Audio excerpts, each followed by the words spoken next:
Bismillahirrahmanirrahim. Assalamualaikum warahmatullahi wabarakatuh. Waalaikumsalam warahmatullahi wabarakatuh. Alhamdulillah alladzi bi ni'matihi tatimmu shalihat wassalatu wassalamu ala sayyidi sadat wa ala alihi wa sahbihi al-anjumin nirat amma ba'd. Faqala rabbi shrah li sadri wa yassir li amri wa hlul 'uqdatam min lisani yafqahu qawli. Apa kabar pencinta dan pemirsa Istana Ilmu Sabir Rahim di mana saja berada? Semoga saudara-saudariku sekalian beserta keluarga selalu Allah anugerahkan nikmat sehat walafiat, panjang umur serta rezeki yang berlimpah lagi berkah. Amin ya rabbal alamin. Para hadirin wa hadirat yang dimuliakan Allah, alhamdulillah pada malam hari ini kebetulan adalah malam nuzulul Quran.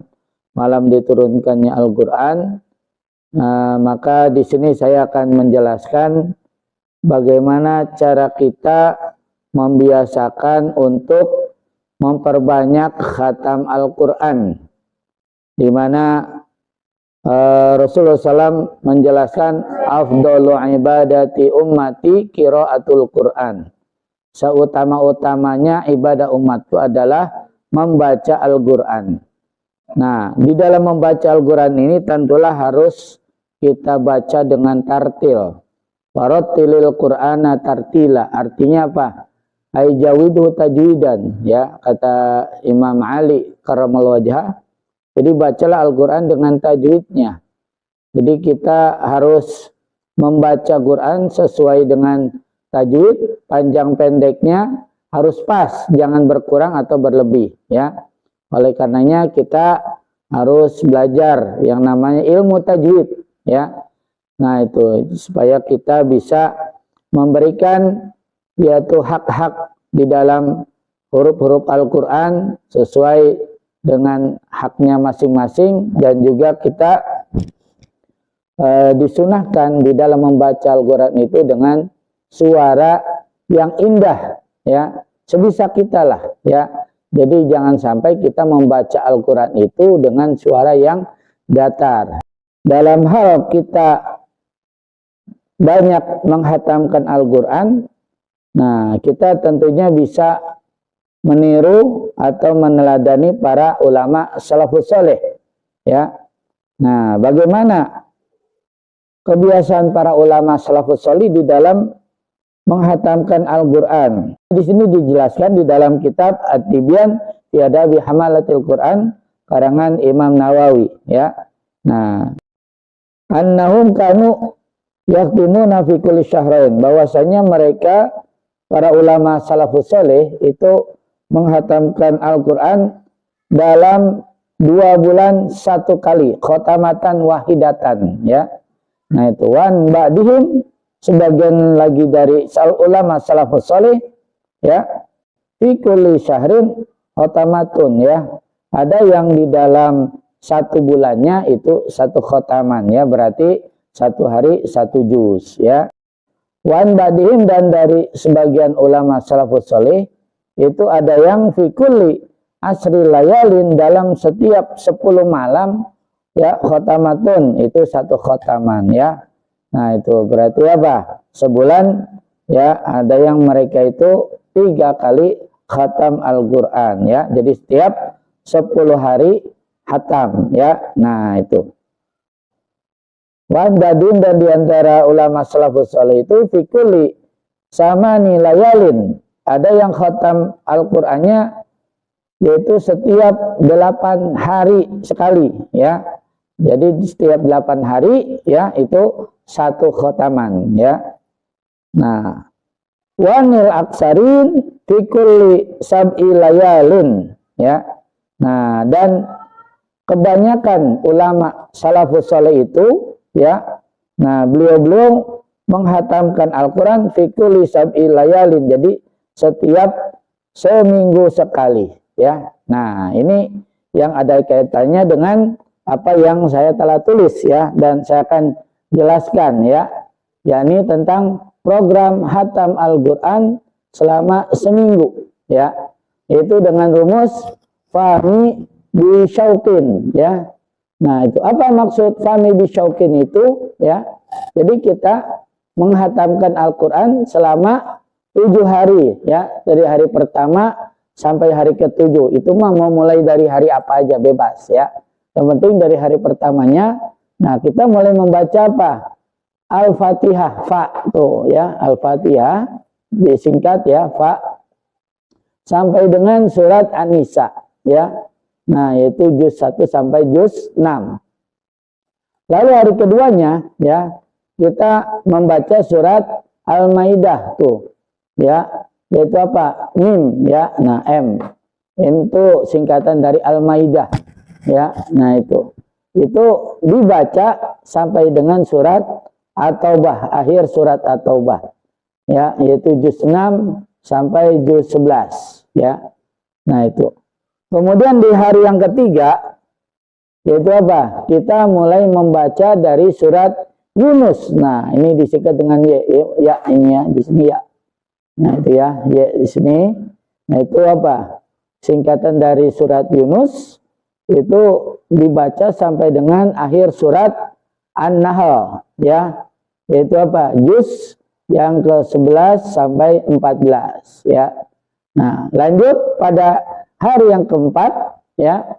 Nah, yaitu apa? Bi ya. Nah, bi itu maksudnya apa? Bani Israel ya, atau surat Al-Isra. Ya, kita baca sampai dengan surat Al-Furqan ya. Nah, itu yaitu antara juz 15 sampai juz ke-19 ya. Kemudian hari kelima, nah itu ya, yaitu apa? Sya. Sya itu apa nama singkatan dari syu'ara ya, asy-syu'ara. Nah, itu kita baca ya. Nah, itu sampai dengan surat ya Yasin ya. Akhir surat Yasin itu sekitar juz 19 sampai juz 23 ya. Ya, selanjutnya di hari yang ke-6 ya, itu kita melanjutkan membaca Al-Qur'an dari mulai apa? Ya, wow itu ya apa? Dari awal surat As-Saffat ya, was-saffati saffa ya. Ini dibaca sampai dengan surat Al-Hujurat ya. Itu antara juz 23 sampai juz 26 ya. Nah, itu. Terakhir apa? Qin. Nah, Qin itu berarti apa? Hari ke-7 kita mulai ya membaca Al-Qur'an dari surat Qaf ya. Nah, itu ya, dari huruf Qaf ya. Nah, itu surat Qaf dibaca sampai terakhir ya, surat An-Nas dari juz 26 sampai juz 30 ya. Nah, ini kalau kita rutinkan ya, setiap seminggu sekali khatam Al-Qur'an, maka menurut ya ulama Mesir ya, di dalam mengelola tahfizul Quran itu ya, atau hifzul Quran itu bisa mempermudah kita atau menolong kita di dalam menghafal Al-Qur'an ya. Nah, itu bisa menolong dalam menghafal Al-Qur'an. Nah, itu kita contoh aja lah. Kita sering baca Yasin nih setiap malam Jumat ya.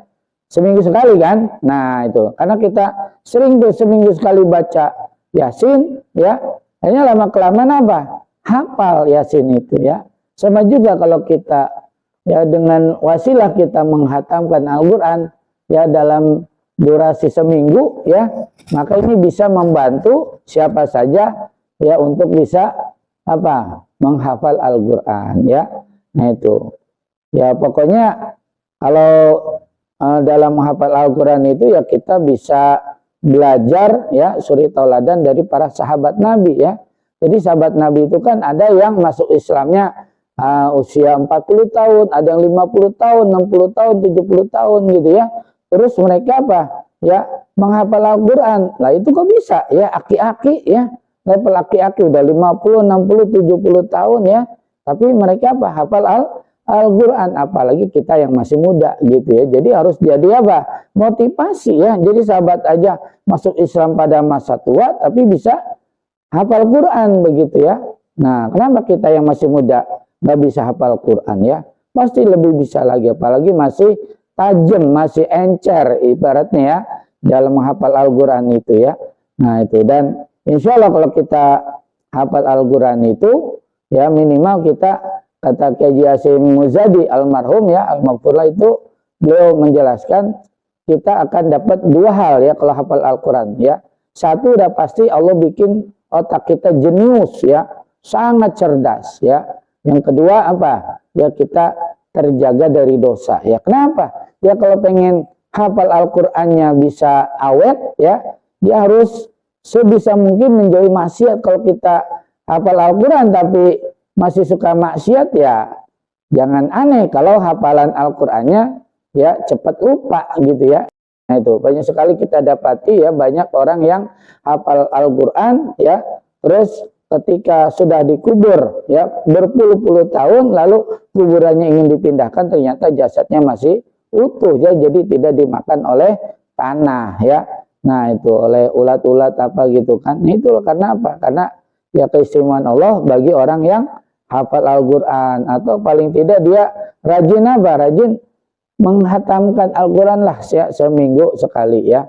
Nah itu, ini sangat bagus sekali ya untuk kita laksanakan ya. Paling tidak yaitu tadi kata Imam Nawawi dan juga Al-Habib Abdul bin Al-Haddad dalam Risalatul Mawana ya, kita usahakan yaitu sehari 1 juz, jadi sebulan sekali khatamnya. Itu juga bisa membantu di dalam apa? Menghafalkan Al-Quran. Jadi sembari membaca, sembari juga kita menghafal daripada ayat-ayat Allah Subhanahu wa taala ya. Mudah-mudahan kita dan keluarga ya selalu mendapat keberkahan daripada Al-Quran ya. Nah, sekian dan terima kasih. Hadanallahu wa iyyakum ajmain. Wallahu muwaffiq ila aqwamit thoriq. Wassalamualaikum warahmatullahi wabarakatuh. Waalaikumsalam.